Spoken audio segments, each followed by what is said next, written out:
Yes, Honorable Marcoleta. Mr. Chair, I did not get proper explanation on the concern that I raised before this committee. I don't think we are in a position to violate an existing law. What I heard is an assumption that was passed on to the secretary of this commission. Somebody presumed that the appointment made last year is supposed to be continued. May I ask the secretary to explain that if that assumption is correct? And if that assumption is enough to override the clear provision of the law? Honorable Lacson. Again, I'd like to clarify, hindi po last year. Before May 25, 2026, yung nag-resume tayo ng first regular session. Kasi nag-break tayo. Bago tayo mag-resume, they were given ad interim appointments by the President. So yun po yung ina-apply natin because a special session that we are having today is a continuation of the first regular session, Mr. Chairman. Well, Mr. Chair, that is an assumption. Somebody should explain from this committee if that assumption is correct. Because the law is the law. They have just reached their age of 56. And they were bypassed. That is a fact. We cannot change that fact, Mr. Chair. That is the only point that I'm trying to raise here. Kasi maliwanag po yung sinasabi naming batas. Wala po tayong personalan dito. I hope that these 5 officers, gusto ko rin naman sila na mailagay natin sa tamang ayos ng kanilang confirmation. But there is a hurdle here. Ilang ang problema rito, Mr. Chair, kasi maliwanag po yung sinasabi ng batas. Lumilitaw, after their compulsory retirement, less than 1 year na eh.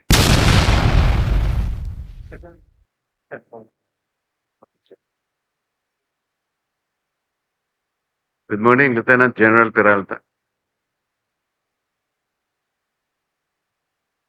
Tama po ba na ang birthday ninyo is May 14, 1970, Yes, sir. which was last month? Yes, sir. Meaning to say you already reached the age of 56 and you were bypassed upon seeing the adjournment of Congress on June 3. Is that correct? Yes. Yes, sir. As a matter of fact, this circumstance also applies to the rest of your colleagues, namely Vice Admiral Alan M. Javier, whose birthday is May 16, 1970. Major General Isagani Criste, birth date is April 21, 1970. Brigadier General Naisforo Diaz, birth date May 5, 1970. And Brigadier General Rus Mawate Remo, April 24, 1970. Meaning to say, the 5 of you, General, already reached the age of 56. And everyone was bypassed upon the Senate adjournment of Congress last June 3, 2026. That is a fact, sir. And are you aware of Republic Act 11939? Yes, sir. Republic Act 11939 amended Republic Act 11709. You're familiar of that. Do you know why I am citing this particular law, General? Yes, sir. Why? We are less than 1 year, sir. Yes, you are correct. Section 2 of Republic Act 11709, which is now Section 1, of 11939, last paragraph, says that to be eligible for appointment or promotion to the grade of Brigadier General or Commodore O-07 or higher, except for positions under sections 2A and 2B, the officer must have at least 1 year remaining of active service before compulsory retirement. And would you say that you lack at least 1 year remaining of active service before your compulsory retirement? Yes, sir. We were ordered to come here, sir, and we are directed to appear before the commission appointments. And so therefore, it only means that the five of you may no longer be eligible for reappointment in view of the prohibition under Section 1 of Republic Act 11939. Am I correct, sir? Yes, sir. Thank you. Thank you, Mr. Chair. Thank you, Honorable Marcoleta. Honorable Senator Ping Lacson is recognized. Yes, Mr. Chairman. Just for clarity, I believe and I was told by the Secretary of the Commission on Appointments that the ad interim appointments of this fine gentleman and lady is a mere resubmission of their previous ad interim appointments given before the resumption, the May 25, 2026 resumption of the first regular session. And since this is a special session, it is a continuation of the first regular session. Therefore, hindi pa po sila pasok do sa 1-year ban. Kasi hindi naman po nila kasalanan na nagkagulo-gulo kami din sa Senado at hindi na take up yung kanilang confirmation. So with that manifestation, Mr. Chairman, I move that we recommend to the plenary the confirmation of the aforestated or aforementioned gentleman and lady in plenary. I so move, Mr. Chairman. There's, yes, Honorable Rizon Taveros. Second the motion, Mr. Chair. Any objection to the motion duly seconded? Yes, Honorable Marcoleta. Mr. Chair, I did not get proper explanation on the concern that I raised before this committee. I don't think we are in a position to violate an existing law. What I heard is an assumption that was passed on to the secretary of this commission. Somebody presumed that the appointment made last year is supposed to be continued. May I ask the secretary to explain that, if that assumption is correct? And if that assumption is enough to override the clear provision of the law? Honorable Lacson. Again, I'd like to clarify, hindi po last year. Before May 25, 2026, yung nag-resume tayo ng first regular session. Kasi nag-break tayo. Bago tayo mag-resume, they were given ad interim appointments by the President. So yun po yung ina-apply natin because a special session that we are having today is a continuation of the first regular session, Mr. Chairman. So yung birthday nila fell after. Kailan ang birthday mo, General? May 14. So yung ad interim appointments were given before May 14, I suppose. So you confirm that. So hindi ka covered ng 1-year ban. That's the clarification that I manifested earlier, Mr. Chairman. How about the others? Covered sila ng hindi sila covered ng 1-year ban when they were given their ad interim appointments Before May 25, di ba?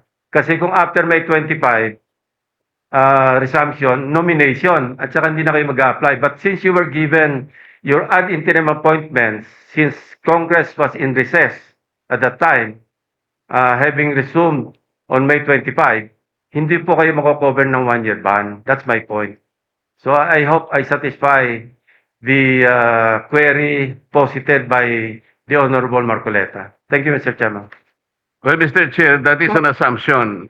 Somebody should explain from this committee if that assumption is correct. Because The law is the law. They have just reached their age of 56 and they were bypassed. That is a fact. We cannot change that fact, Mr. Chair. That is the only point that I'm trying to raise here. Kasi maliwanag po yung sinasabi naming batas. Wala po tayong personalan dito. I hope that these 5 officers, gusto ko rin naman sila na mailagay natin sa tamang ayos ng kanilang confirmation. But there is a hurdle here. Yun lang ang problema rito, Mr. Chair, kasi maliwanag po yung sinasabi ng batas. Lumilitaw, after their compulsory retirement, less than 1 year na eh.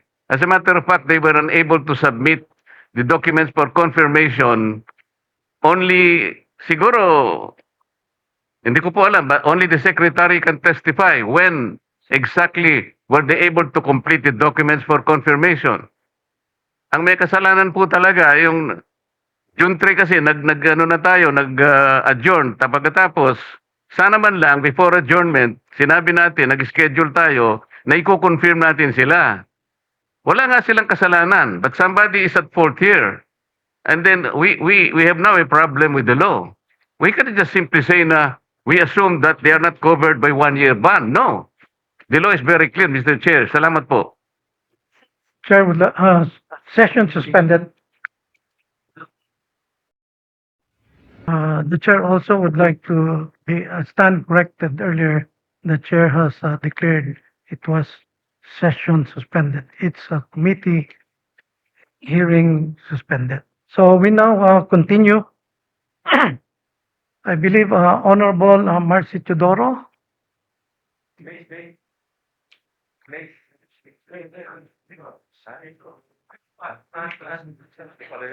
Okay na? Honorable Teodoro, I'd like to make a manifestation. Honorable Marcy Teodoro. Mr. Chairman, point of information. Bago po ako rito pero meron po tayong kaso Matibag versus Benipayo, GR number 149036 of 2002. This has something to do and defining what is a bypass appointment. As pointed out earlier by Senator Lacson, that this is basically a continuation of the previous session. Hence, the appointment was not technically bypass as defined under the said doctrine under Matibag versus Benipayo. Point of information, Mr. Presiding, Mr. Chairman, this may help or guide the committee in its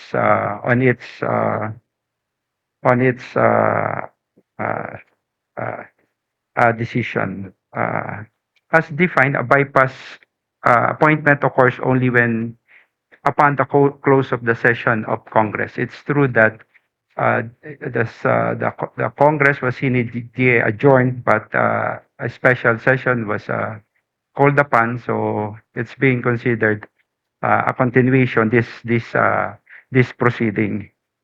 So if June 17 of this year is considered a continuation of the same congressional session, and this is not a new session, that event triggers the bypass, but not yet occurred. Therefore, the appointment remain pending and subject to the CA action. This is my humble observation and opinion on the matter, Mr. Chair, that the appointment remain pending and subject to CA action. Thank you, Honorable Teodoro. Yes, Honorable Marcoleta. Mr. Chair, I think we should clearly clarify that this plenary session is not a continuation of the last session. This plenary session is not a continuation of the last session, simply because This is a clearly separate proceeding given that Congress adjourned sine die on June 3. This is very clear. We should not explain it any further. And Matibag versus Benipayo was quoted, Mr. Chair. In this case, Mr. Chair, an ad interim appointment can be terminated for two causes specified in the Constitution. Article 7, Section 16, Paragraph 2. Ang sabi doon, the first cause is the disapproval of his ad interim appointment by the CA. The second one is the adjournment of Congress without the CA acting on his appointment. Ito yung Matibag versus Banipayo. Mr. Chair, may I manifest that I have nothing against the five officers subject of today's confirmation. I think we have to thank them for their gallantry and service to our nation. I'm just trying to make a point here. But I am not objecting because we need to know and we need to articulate what is the law. That must be the concern of this proceeding, Mr. Chair. Sana wala na yung assumption kasi na sinasabi pa nila kanina that there is a continuation. This is not. Alam natin lahat yun eh. Because we're misleading our members for doing that, Mr. Chair. Ang importante na lang dito, kung wala namang mag-object sa kanila, I'm just pointing it for the record that there is a law that must be respected in connection with this, Mr. Chair. Thank you. Thank you, Honorable Marcoleta. Considering that earlier there was a motion of Yes, Honorable, go ahead, Mr. Chairman. I was just going to yes, manifest considering that this is the manifestations of the gentlemen are actually debatable because the Commission on Appointments is a different in constitutional body than Congress itself kung tutuusin. Debatable yun. Kaya talagang pwedeng continuation. Only for that matter, Mr. Chairman. Go ahead. yes, majority floor. Thank you, Honorable Soto. Yes, Mr. Chair. Since there's no objection and there was a previous motion, so I move to act on the previous motion. Considering that there's no objection, the previous motion of Honorable Lacson is hereby approved.